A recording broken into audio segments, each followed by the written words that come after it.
এই মাতিন সাহেব কিন্তু আব্বাস সিদ্দিকী এবং নওশাদ সিদ্দিকী যখন ইন্ডিয়ান সেকুলার ফ্রন্ট দল তৈরি করে তিনি বলেছিলেন পীরজাদারা কেন রাজনীতি করবে, ওটা তো একটা ব্যবসা, তিনি হাওড়া থেকে প্রতিদ্বন্দ্বিতা করবেন। এই বলে মাতিন সাহেব কি ব্যবসা লাস্ট টাইমে করতে এলেন? আপনারা কুকুর দেখেছেন তো? কুত্তা কুত্তা দেখেন না? কুকুর যেমন খাওয়ার পরে দেখবেন যখন অসুবিধা হয়ে যায় বমি করে দিয়ে আবার দেখবেন কিছু চেটে চেটে আমার বমিটা কুত্তায় ছেড়ে দেয়।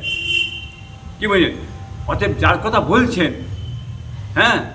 এ মুখে বলছে যে চলবে না,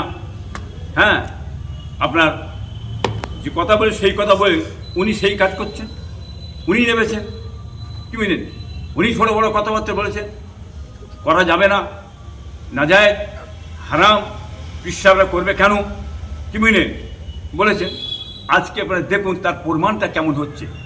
আর যার কথা বলছেন ইনি তো বলেছেন লা ইলাহা ইল্লাল্লাহ আব্দুল মতিন রসুল্লাহ, ইনি তো বলেছেন, নিজেকে নবী বলে দাবি করেছেন, দাবি করে কাফের ফতোয়া নবীর পড়ে গেছে।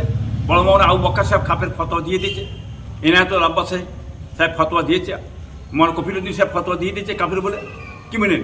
অর্থাৎ কাফের যেমন শওকত মোল্লা পুজোর ফেঁতে কেটে কপালে সিঁদুর দিয়ে দেখেন কাফের হয়েছে, ঠিক মতিনও ঠিক দেখেন নিজেকে নবী বলে দাবি করে কাফের হয়েছে। ও কাফের, ইও কাফের। বাংলার মানুষ জানুন